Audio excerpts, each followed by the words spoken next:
I know you dig into the conspiracies or whatever. So, and to keep in touch with, to keep in content with, or, the theme of how you work, let's go from giants to what's your favorite conspiracy theory? We'll just do a hard right. You know what I'm saying? What is currently right now? What's your favorite conspiracy theory right now? To me, the craziest one that got my attention the most is Project Sunshine. I'm not familiar with that. Yeah. Exactly. So almost nobody's heard of it. And it is so screwed up. So I actually did an episode. It was, I think I picked like 7 or 8, and it was conspiracy theories that were proven true. Mm-hmm.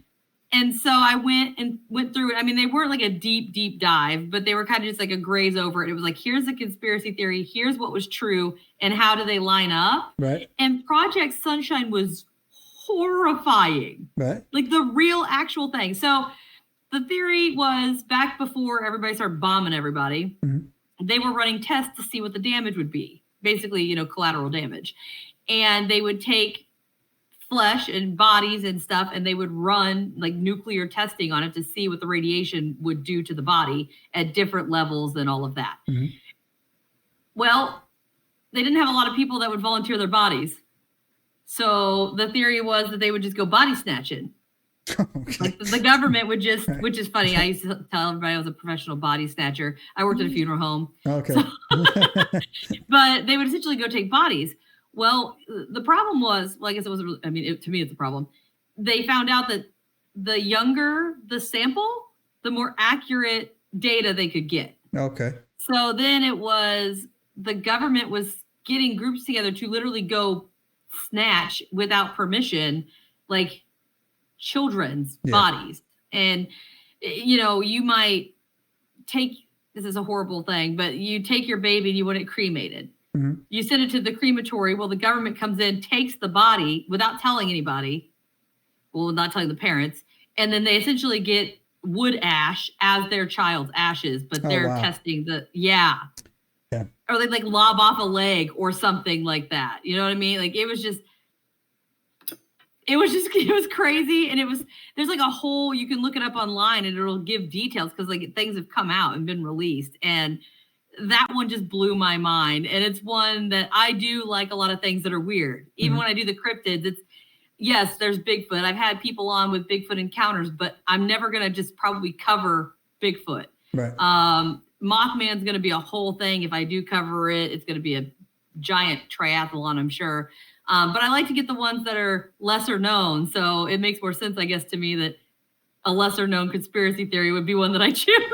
Yeah. So that's you're right, man. That's horrible. But in 2025, man, it's like, yeah, that sounds like about right for our government, right? It sounds like about right for, how I mean, like the satanic cabal that's running show right now, or that we're into it. But I got a fun. So yeah. So again, my theme for this story is we're just going to bounce around, right? So speaking of cryptids, I got a cryptid you should check out, right? And I'll tell you. All right. Do some research on it. I've done 2 shows about it. Have you ever heard of a Pugwudgie? Oh my God, I covered Pugwudgies. Yeah. So yeah. Yes. Right. So yeah. And so me and my crew, man, we did a deep dive on Pugwudgies.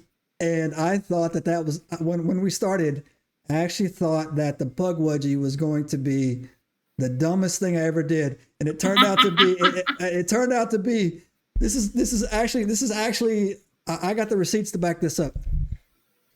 There's more documented research available for Pugwudgies than there is Bigfoots and all the other ones combined. Yep. Hands down.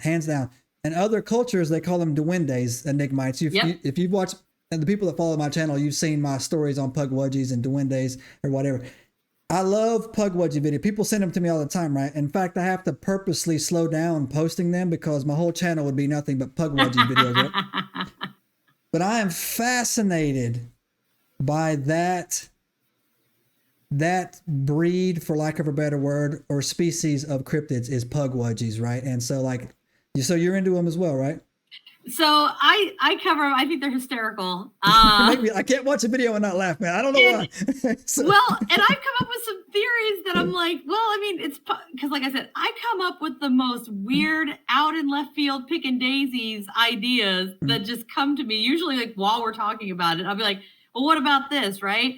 And to me, I just laugh about the fact that in a lot of the research that I did, it was like, yeah, they lure you into the woods and then they basically push you off a ledge and kill you. Like that's essentially what it is. Yeah, they're and mean. I'm like, I'm like, they're almost my size though, right? you know? So yeah. So it kind of makes me laugh because I'm like, oh, they're like what, up to 4 feet tall? Yeah. Like they're little itty bitty things. And supposedly they have them in northern Indiana. Really? Like up where my sister went to college.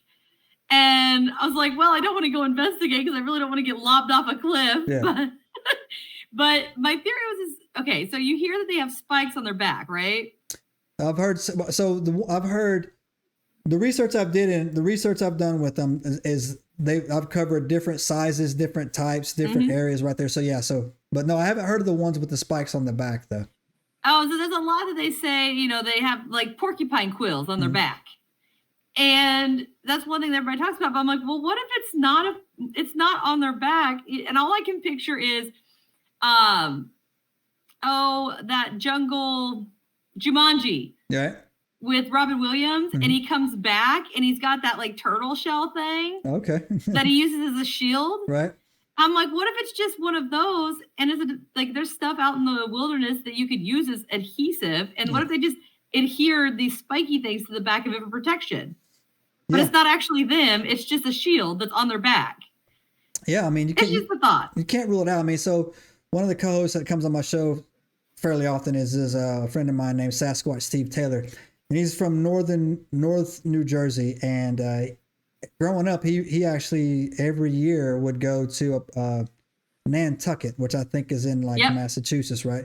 And that is a hot spot for lack of a better word, of Pugwudgies, right? Yeah. And so he went up there and he did the research with me and we did the episode, and he's actually going back, next time he goes, he's going to do they have little Pugwudgie crossing signs up there, right? Yes, I covered that too. Yeah. And I'm just They're thinking, adorable. Yeah. And so I actually, via my channel, people have reached out to me and they've told me stories like, hey, I've had a fairly terrifying encounter with with the Pugwudgie in that area, right? But one of the most terrifying ones, also too, I'll tell you this: 8 out of 10 times they go after women. I don't know if your research has covered. I don't know if your research has covered that or not, but a lot of the more I would say darker encounters involved women. And one of the darkest ones, I'm actually got it in my cliff notes. I haven't had a chance. Subscribe now and turn on the notifications to join us on this extraordinary journey into the unknown.